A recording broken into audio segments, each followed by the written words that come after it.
Assalamualaikum warahmatullahi wabarakatuh. Halo semuanya, kembali lagi sama aku Safa Putri Dewiana. Pada video kali ini, aku akan membahas materi perjuangan bangsa Indonesia menuju kemerdekaan. Untuk mengetahui materi lebih lengkapnya, yuk simak video berikut. Penjajahan di Indonesia dan akibatnya. Timbulnya penjajahan di Indonesia secara garis besar disebabkan oleh dua faktor internal, yaitu kondisi politik, ekonomi, dan sosial budaya. Sedikitnya ada dua faktor yang mengakibatkan wilayah Nusantara ini dijajah oleh bangsa Barat, yakni faktor eksternal dan faktor internal. Faktor eksternal yang pertama, berkembangnya kepercayaan yang dilahirkan dari ajaran Kopernikus bahwa dunia ini bulat, tidak datar sebagaimana ajaran yang berkembang sebelumnya. Yang kedua, adanya masa Renaissance di Eropa yang ditandai oleh munculnya kebebasan bagi setiap orang untuk berkreasi.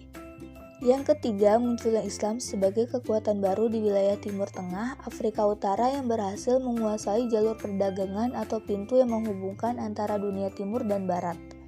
Yang keempat, penjelajahan mereka ke timur dilandasi oleh semangat Reconquista, yakni perang salib dengan tujuan untuk menaklukkan orang-orang yang pernah mengalahkan mereka, yaitu orang-orang Islam. Dan yang terakhir, adanya perjanjian Tordesillas yang ditandatangani pada tanggal 7 Juni 1494. Perjanjian ini lahir dilatar belakangi oleh keputusan Paus Alexander VI di Roma yang memberikan kesempatan kepada Spanyol dan Portugis untuk memperluas kekuasaan melalui keputusan yang disebut Bull of Demarcation.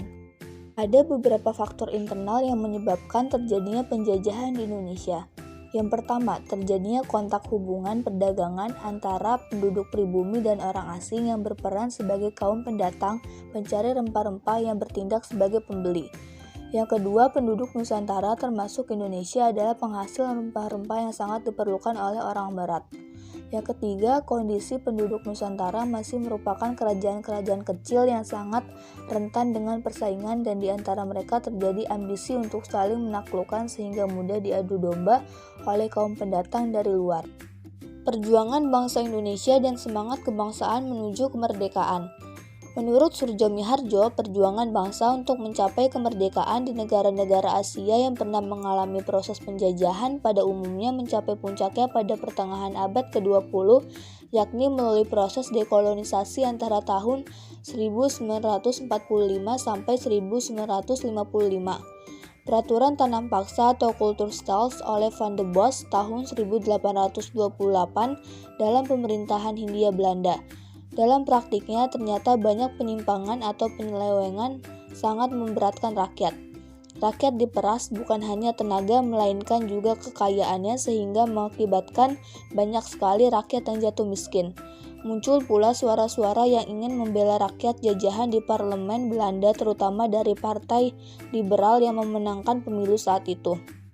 Aka Prigodikdo membagi masa perjuangan kebangsaan di Indonesia atas 5 dimensi, yakni yang pertama pergerakan politik, yang kedua pergerakan serikat sekerja, yang ketiga pergerakan keagamaan, yang keempat pergerakan wanita, dan yang kelima pergerakan pemuda.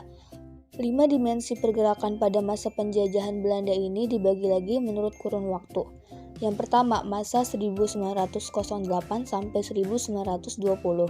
Yang kedua, masa pada 1920 sampai 1930. Dan yang ketiga, masa pada 1930 sampai 1942. Tantangan bangsa Indonesia di era reformasi dan pasca reformasi.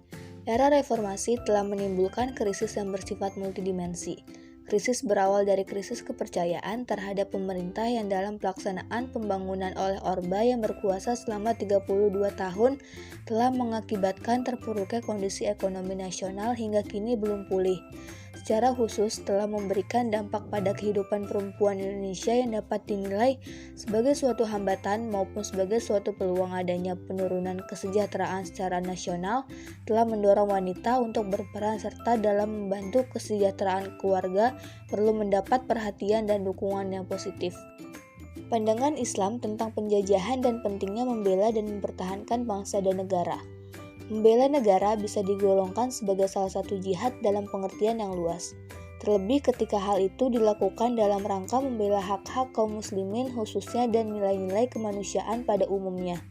Berdasarkan pasal 30 Undang-Undang 1945, bela negara merupakan hak dan kewajiban setiap warga negara Republik Indonesia. Undang-Undang Nomor 3 Tahun 2002 tentang Pertahanan Negara Republik Indonesia mengatur tata cara penyelenggaraan pertahanan negara yang dilakukan oleh Tentara Nasional Indonesia maupun seluruh komponen bangsa. Upaya menjaga dan mempertahankan persatuan dan kesatuan bangsa. Yang pertama, menjaga persatuan dan kesatuan bangsa. Yang kedua, menanamkan nilai nasionalisme religius. Yang ketiga, membudayakan syura atau musyawarah. Yang keempat, memperjuangkan keadilan atau al-adalah. Dan yang terakhir, menjaga prinsip kebebasan atau al-huriyah. Sekian materi yang dapat saya sampaikan, kurang lebihnya mohon maaf. Wassalamualaikum warahmatullahi wabarakatuh.